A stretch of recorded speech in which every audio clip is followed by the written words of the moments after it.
Tá entrando.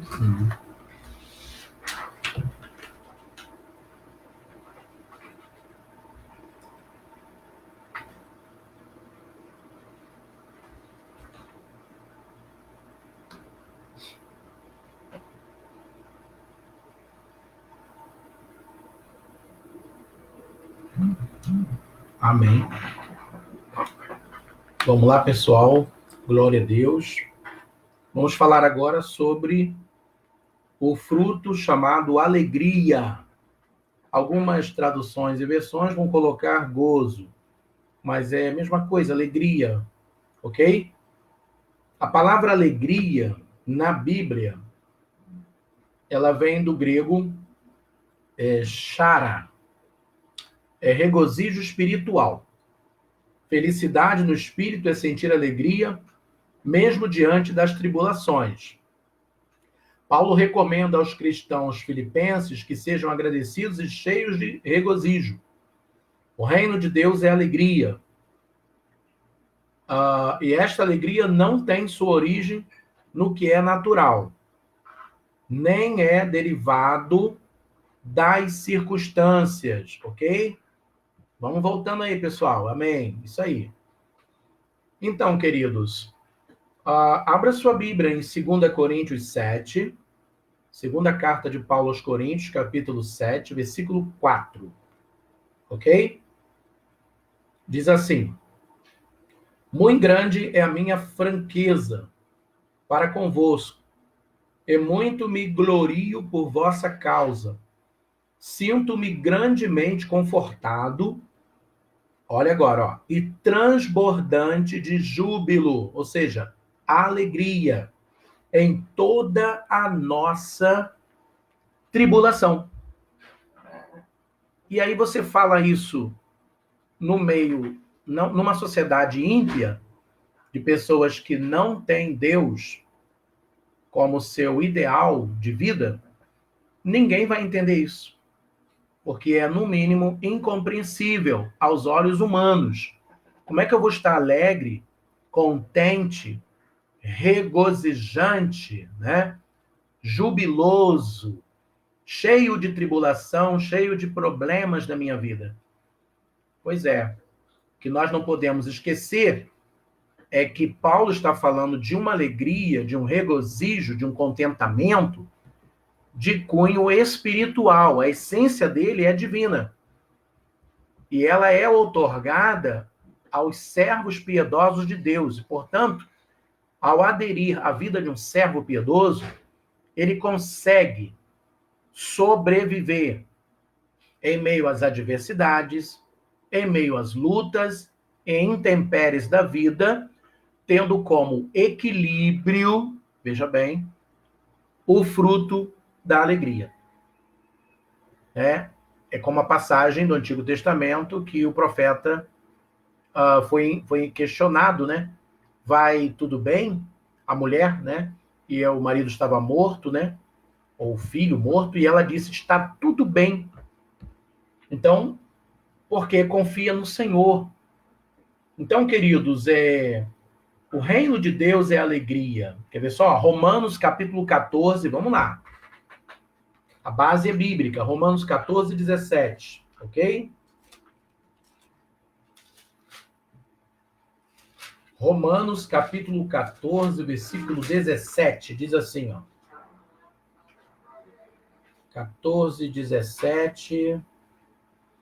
Porque o reino de Deus não é comida, nem bebida, mas justiça e paz. Agora vem a alegria, ó. E alegria no Espírito Santo. Ou seja, o reino de Deus é a alegria no Espírito Santo, ok? Então, é uma alegria que transcende um sorriso natural humano.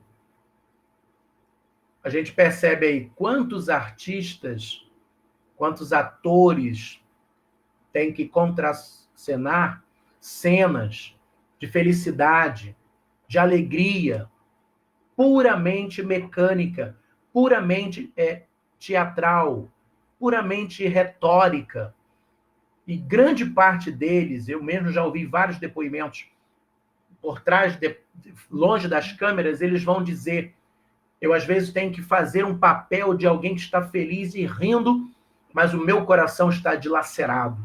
Ele está partido, ele está triste. Mas o cristão não. O cristão pode viver uma crise, ele pode viver momentos de dificuldade, como nós estamos vivendo agora. Aliás, todo esse assunto, irmãos, veio a calhar, veio perfeitamente, se encaixa perfeitamente no que nós estamos vivendo no âmbito mundial, tá? E trazendo aqui para nós, o nosso povo. Estamos vivendo momentos de luta, momentos de adversidade, momentos de prova, momentos de angústia, momentos de dor, por perdermos pessoas que amávamos, que conhecíamos, mas Deus, por intermédio do Espírito Santo, nos dá o fruto do Espírito, e um deles que vai entrar agora em cena em nossas vidas chama-se regozijo, ou seja, alegria, ok? A alegria. Então, essa é a parte bastante importante, né, da alegria. Essa alegria visa uma vida de regozijo e de agradecimento ao Senhor. Aquela passagem que a gente fala, em tudo dai graça, ok? Então tá aqui, ó, regozijo espiritual, felicidade no espírito, sentir alegria mesmo diante das tribulações. Temos que nos preparar para esta alegria, né? Paulo recomenda aos cristãos filipenses que sejam agradecidos e cheios de regozijo. Sabe o que falta em muitos cristãos atualmente? É agradecer a Deus, render graças em meio à adversidade. Porque a Bíblia recomenda em tudo dar graças. Mas, irmão, você não sabe o que eu estou vivendo. Sim, a gente não sabe realmente.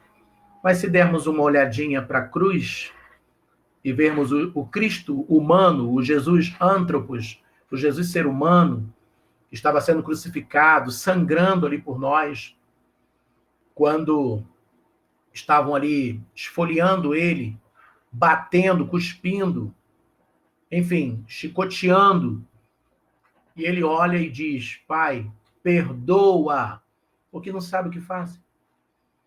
Então, são gestos desse tipo, dessa forma, que fazem a gente repensar algumas atitudes na vida.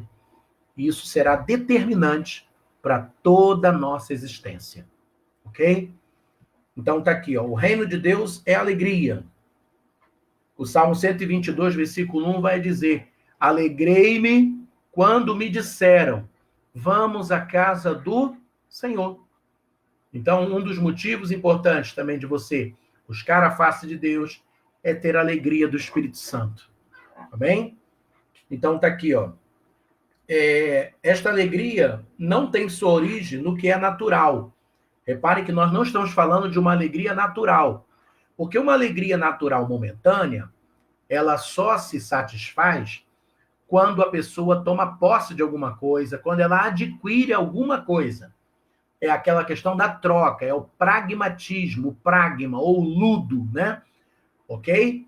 Mas ele não é, na verdade, um ágape, não é uma alegria ágape, que é sacrificial e que mesmo assim a gente sente o Espírito Santo falar conosco e fazer com que a gente tenha um outro olhar para aquela situação. Então, é essa alegria que eu estou falando, que é o fruto do Espírito e, portanto, é bíblica. Ela não é uma alegria transitória, não é passageira, não é efêmera, ok? Não é. Então, tá aqui, ó. Nem é derivada das circunstâncias, tá? Vai depender da circunstância para me ter alegria como fruto do Espírito Santo. Não. Em absoluto, não depende das circunstâncias, tá? Então, ela é algo que é constante.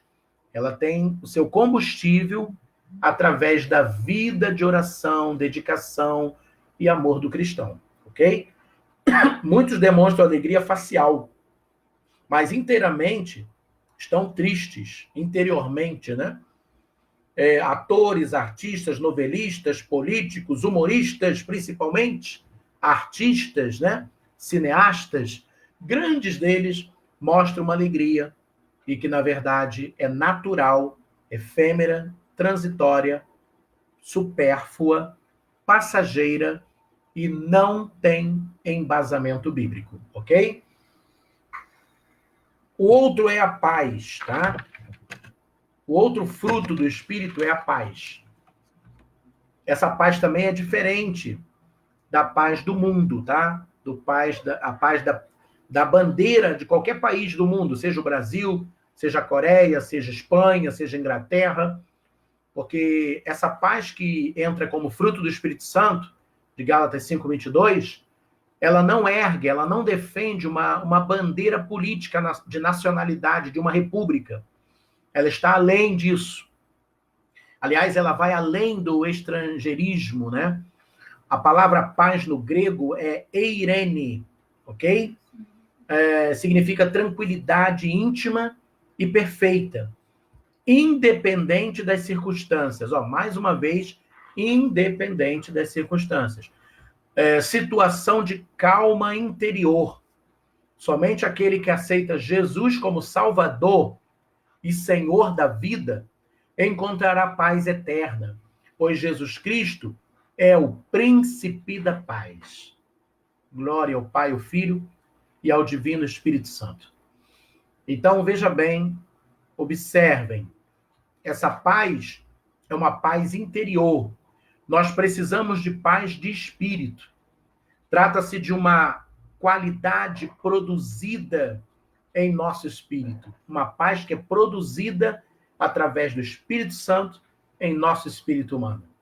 Então é algo que nos dá alento, algo que nos conforta, algo que nos consola, algo que abranda, aplaca o furor. É algo totalmente celestial, totalmente sobre-humano, divino. Só Deus pode fazer isso, só Deus pode dar essa paz, né? Tem até um louvor que fala assim, ó, paz, paz, gloriosa paz, paz, paz, perfeita paz, desde que Cristo minha alma salvou, tenho doce paz. Então, essa é a paz que excede todo entendimento, diz as Escrituras Sagradas. Uma paz interior que brota dentro de nós e que toma conta do ser humano que tem uma vida regenerada por Deus através do Espírito Santo. Ok?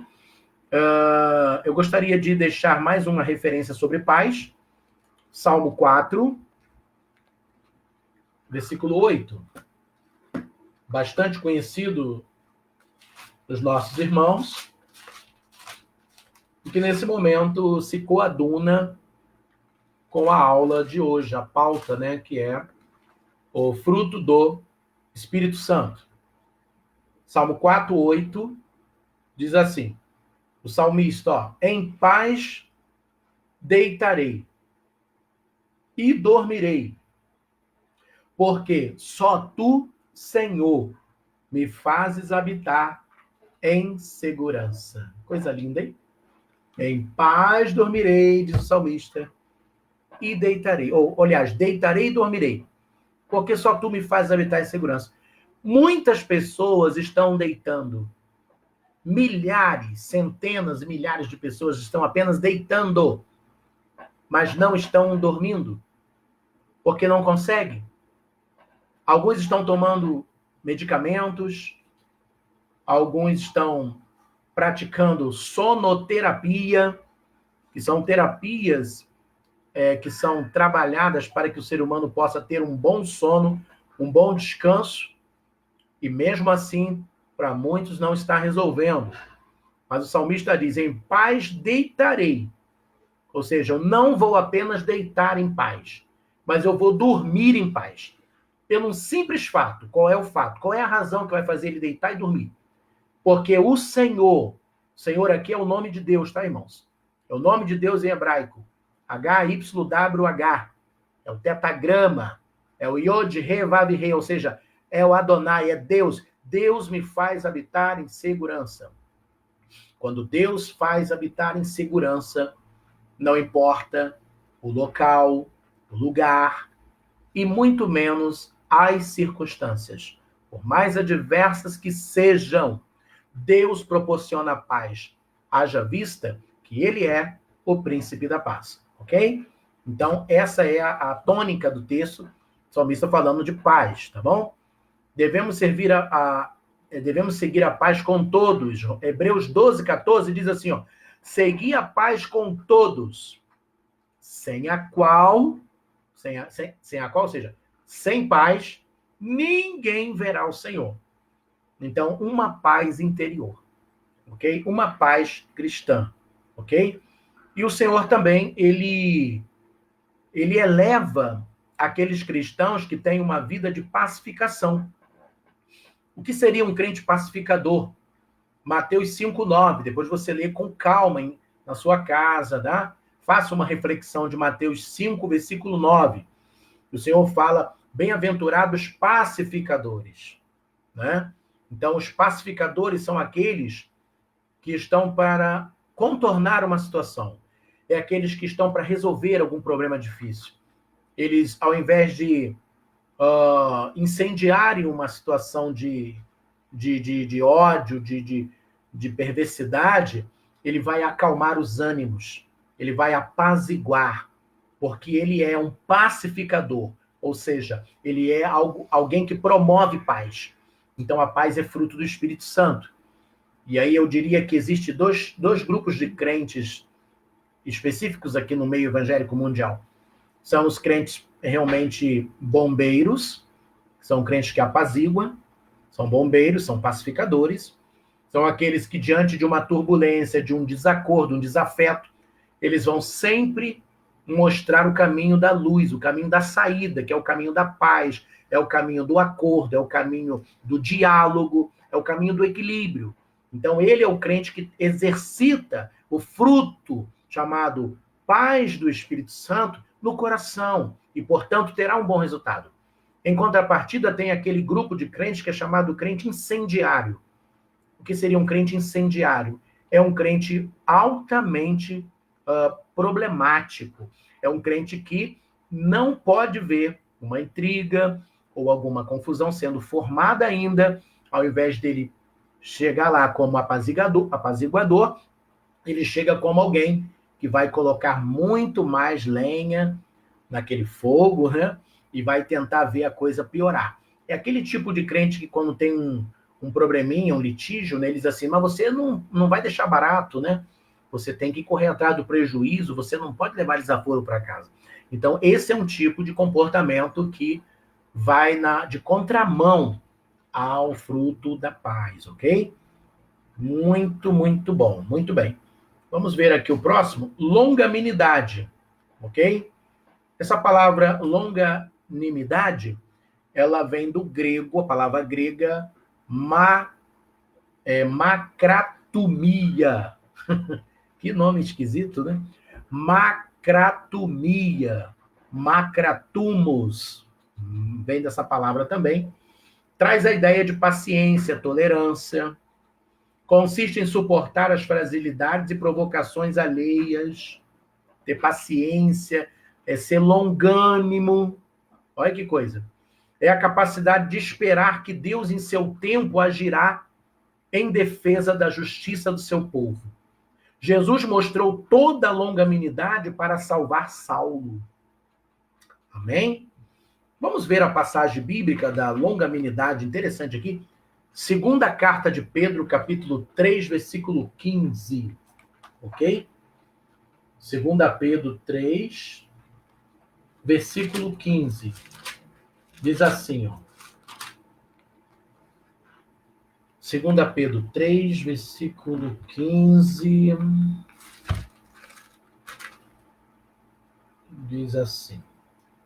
E tende por salvação a longanimidade do nosso Senhor, como igualmente o nosso amado irmão Paulo vos escreveu, segundo a sabedoria que lhe foi dada. Então, o apóstolo Pedro está falando da longanimidade, porque a longanimidade, ela significa, numa linguagem mais simples aqui, possuir longo ânimo, é ter um ânimo longo, prolongado. Essa é a ideia de longanimidade. Então, Deus tem longanimidade até um certo ponto para salvar. E isso aí está também em 2 Pedro, capítulo 3, versículo 9, ok? 2 Pedro 3:9, diz assim: Não retarda o Senhor a sua promessa, como alguns a julgam demorada ou tardia. Pelo contrário, ele é longânimo para convosco, não querendo que nenhum pereça, senão que todos cheguem ao arrependimento. Ou seja, ele é longânimo para convosco, não querendo que ninguém se perca.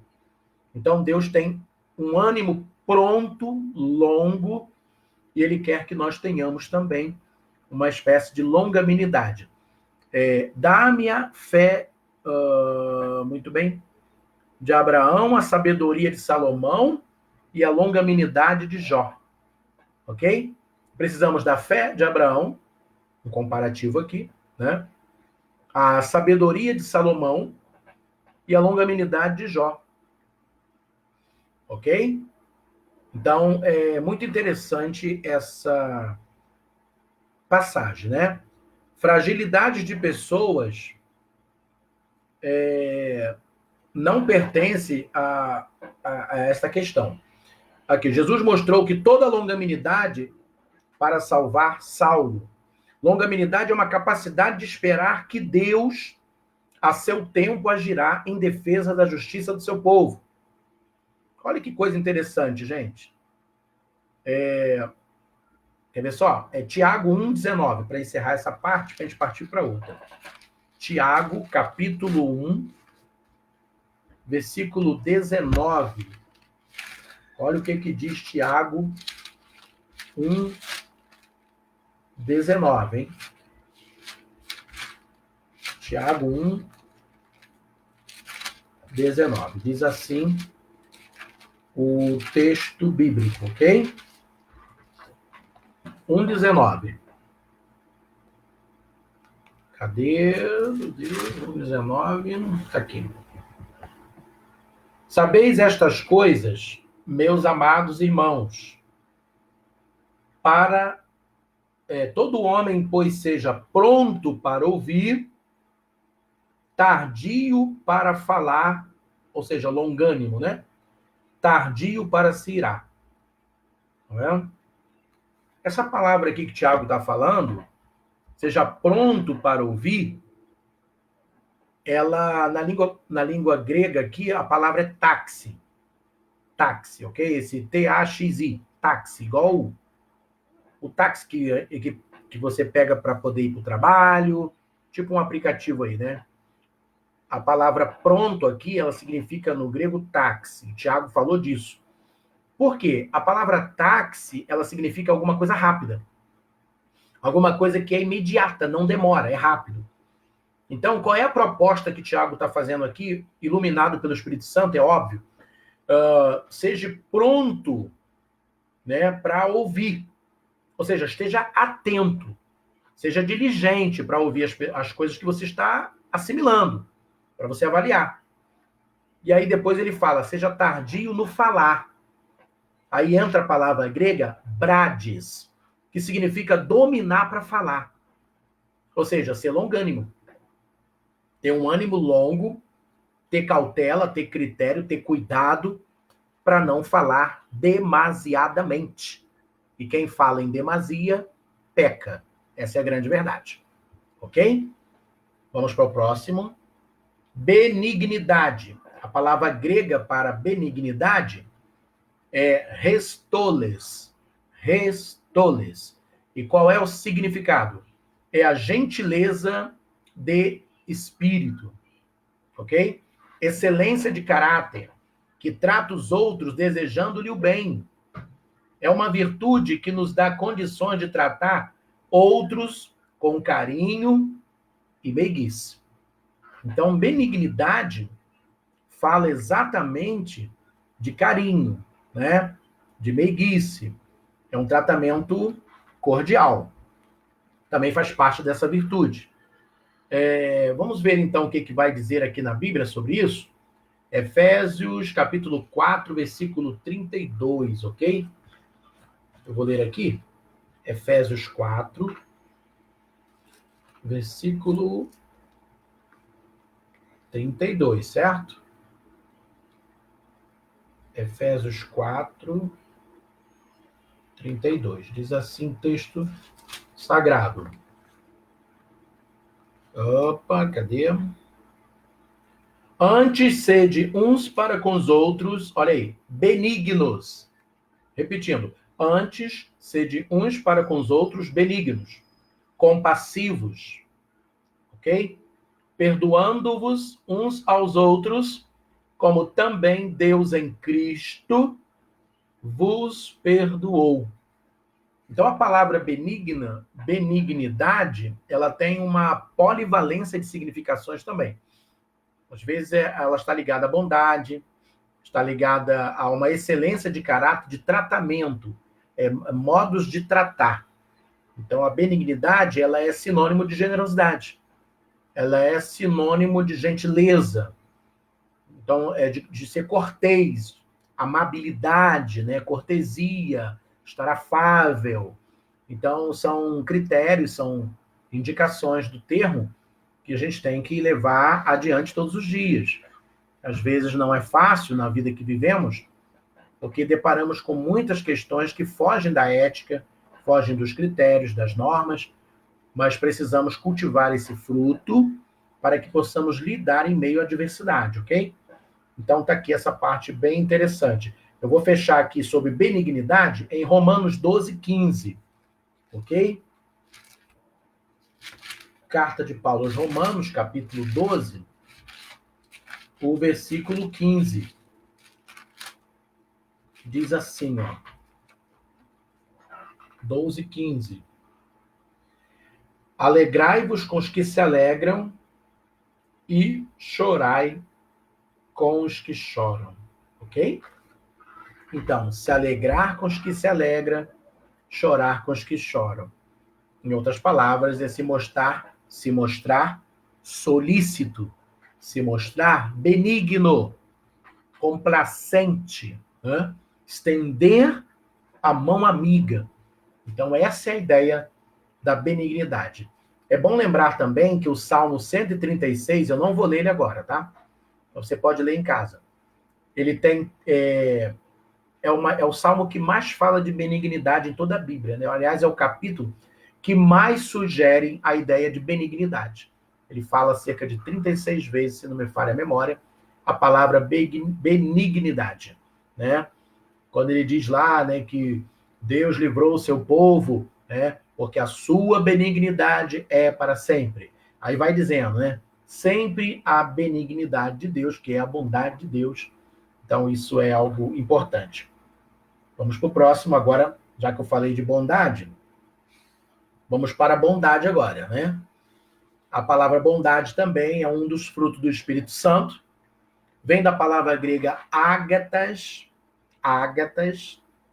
tá? Ou ágata também.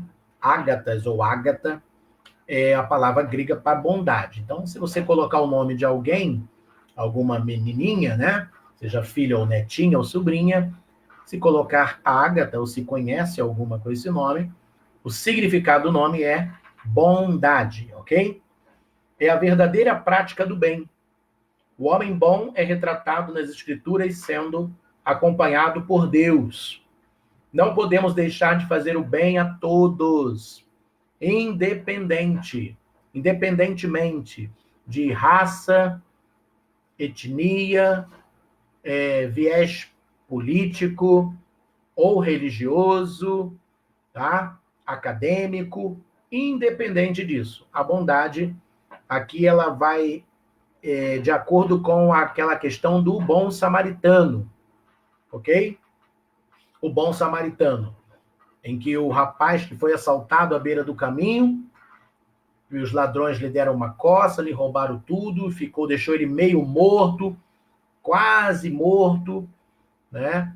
E o sacerdote passou, olhou assim, mas tipo assim, tô vindo do culto, porque era isso que estava acontecendo, estava vindo do lado do culto do sacerdócio dele lá do templo judaico, ele já veio do culto, ele já fez minha parte, eu não vou fazer mais nada. E, aliás, eu também, vai que ele morre, eu não posso tocar em cadáver.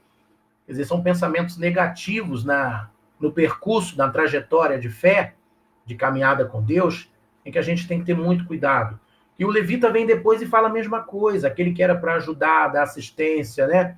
O levita cuidava de toda a assistência do culto, organizava tudo, também passa de longe, não dá a mínima, não se importa, porque eles eram profissionais do culto, essa é a grande verdade. Eram dois profissionais do culto, dois homens que mostravam uma coisa e vivia outra. Então, esse é o aspecto de uma bondade que Deus não quer. Essa bondade de aparência, essa bondade que tem apenas uma performance, em que satisfaz o ego de uma sociedade, Deus não quer isso, não. Deus quer uma bondade que não tem roupa, que não tem cara de alguém bem vestido, de alguém que tenha condições financeiras. A bondade que Deus quer como fruto do Espírito Santo, ela opera em gente simples, gente do povo, gente que ama de verdade, gente que abre mão de coisas em detrimento de vidas, ok? Então, isso é muito importante aqui, viu? Então, essa é a bondade como fruto do Espírito, tá? Então, eu até coloquei aqui, ó, é a verdadeira prática do bem, ok? O homem que é retratado nas Escrituras sendo acompanhado por Deus. Então, essa é uma bondade diferente, tá? Ela é muito importante e a gente tem que buscar essa bondade, tá bom? Existem pessoas que, às vezes, só, apenas por ser caridosos, né, ou cumprir uma agenda de caridade dentro do seu trabalho, da sociedade em que ele vive, ele acha que é o suficiente. Não é. Na verdade, a bondade, como fruto do Espírito Santo, ela não cumpre uma agenda pessoal, ela cumpre uma agenda divina. E, portanto, ela está estendida a todos, independente de tudo, ok? Que venha na contramão disso. Ou seja, ele é bom em sempre, o tempo todo, a visão é boa, né? Até porque o superlativo da palavra bom é boníssimo, né? E Deus, ele é boníssimo. Aliás, há um atributo divino chamado onibenevolência. O que é onibenevolência? Ou seja, todo bom. Deus é bom em sua plenitude, porque ele é onibenevolente. Todo bom. Então a gente tem que refletir, no mínimo, essa bondade. A outra é a fé, ok? A fé também aqui, como fruto do Espírito, é a confiança com fidelidade. Alguns traduzem essa palavra por fidelidade, entretanto, ambos os significados podem ser adotados pelo fato de que nenhuma fidelidade é possível sem fé. Então, a palavra aqui, fidelidade, vem do grego pistis. Pistis, ok? É uma palavra grega para fidelidade ou fé. Algumas traduções vão colocar no lugar de fé, em Gálatas 5:22, a palavra fidelidade, mas está correto. E algumas, ao invés de fidelidade, vão ser colocado fé. Então, é a confiança, né? A confiança com fidelidade. É o significado aqui. Eu gostaria de ler Apocalipse 2:10 para poder fortalecer essa palavra sobre a fé como fruto do Espírito. Apocalipse 2:10. Foi a carta à igreja de Esmirna, né? Não temas as coisas que tens de sofrer. O diabo há de lançar em prisão algum de vós, para ser postos à prova, e tereis uma tribulação de 10 dias. Aí, aqui entra a palavra grega pistis. Ser fiel, ou tenha fé, até a morte, e dar-te-ei a coroa da vida. Tenha fé, seja fiel, até o fim de tudo isso. Porque no final, eu te dou a coroa da vida, ok? A próxima é mansidão. Já estamos terminando. Mansidão. Vem da palavra grega pautes, significa suavidade, brandura. Ela deve estar presente em cada detalhe da vida espiritual. Jesus Cristo foi o maior exemplo de mansidão, ok? O maior exemplo foi Jesus Cristo, quando disse, sede mansos e humildes de coração, não é isso? Eu sou manso e humilde de coração. Aprendei de mim, que sou manso e humilde de coração, e encontrareis descanso para as vossas almas, disse Jesus. Em Mateus 11, 29 está escrito isso, ok? Então tem aqui, ó, nós vemos um exemplo de mansidão na Bíblia com Abraão, o patriarca Abraão. Naquele momento, naquele instante que ele se mostra manso com os pastores de Ló, o sobrinho dele. Lembram que as ovelhas de Ló e as ovelhas de Abraão, né? Aliás, os pastores de Ló e os pastores de Abraão, não foi as ovelhas, não. Os pastores de Ló, os pastores de Abraão estavam brigando por espaço, por pasto. E aí Abraão faz o quê? Se fosse outro, fala assim, olha só, se fosse outro, né? Eu sou o mais velho, quem manda aqui sou eu, e eu que vou decidir quem vai ficar, com que lado vai ficar, e a terra e tal. Mas não, Abraão então se mostra manso, e ele cede uma parte para o sobrinho, e ele vai para outra terra. Quer dizer, ele faz por menos, apazigua a tempestade, traz o controle novamente, o equilíbrio das coisas, e vida que segue. Então, Deus, a Bíblia diz no Salmo 149,4, que Deus adorna os mansos. Mateus 5,5 diz, bem-aventurados são os mansos. E o Salmo 37,11, os mansos herdarão a terra. Ok? Então, ser manso não é aceitar qualquer coisa. Importante falar isso também. Ou situações, temos que ser justos também, né? Não é tipo assim, eu sou manso, pode fazer injustiça comigo, fazer o que quiser. Não é isso. Mansidão aqui com racionalidade, né? Com coerência, ok? Então tá aqui, ó. Jesus Cristo foi o maior exemplo de mansidão. Mansidão significa suavidade, brandura, ele deve estar presente em cada detalhe da vida espiritual. O outro fruto, temperança, vem do grego ekrates. Temperança significa autocontrole, domínio próprio, ponto de equilíbrio entre um extremo e outro. É uma virtude que, tanto no agir como no julgar, evita extremos. Paulo foi um exemplo de um homem sóbrio ou temperante, né? Então, a palavra temperança, ela pode ser traduzida como domínio próprio, autocontrole, sobriedade, ok? Temperança. Então, uma virtude do Espírito Santo, é um fruto do Espírito Santo, extremamente importante na vida de todas as pessoas, né? Todas as pessoas. Engraçado que o próprio Moisés, que é considerado na Bíblia o homem mais manso da terra, era Moisés. A mesma Bíblia que diz que ele era o homem mais manso da terra, por ser um homem humano, um ser humano falho, como qualquer um de nós, houve um momento na vida dele que foi crucial, quando ele mata um egípcio que estava maltratando um hebreu. E ali ele perde a temperança. Então, reparem, esses paradoxos aqui são interessantes, né? Então, queridos, que Deus possa te abençoar, que Deus possa guardar vocês.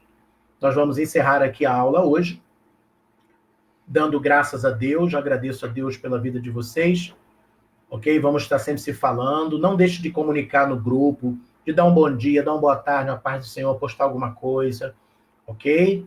Eu peço a vocês com muito carinho. Se tiverem dúvidas, podem deixar as dúvidas no grupo, né? A gente vai respondendo na medida do possível. E nós vamos disponibilizar de hoje para amanhã um questionáriozinho, tá? Bem básico, bem tranquilo, para vocês fazerem aí para nós, para termos uma nota, tá bom? Próxima aula, segunda-feira, dia 11, né? Será o nosso querido e estimado professor Jonatas. Um jovem muito abençoado, que vocês gostaram muito dele quando deu aula lá na Congregacional. Vai ser perfeito. Ok? E a matéria vai ser Antigo Testamento. É isso? É só isso, Cíntia? Aí vai ser aí nesse canal mesmo. Vai ser nesse canal mesmo. Nesse canal. Amém? Lá na paz, irmã Vanusa, Isioni, voltou, né? Robert, Richard, Ronaldo, Deus abençoe. Anderson, todos aqui em nome de Jesus. Gente, não desanimem. Firmes, tá bom? Em nome de Jesus, tá bom? E se cuidem.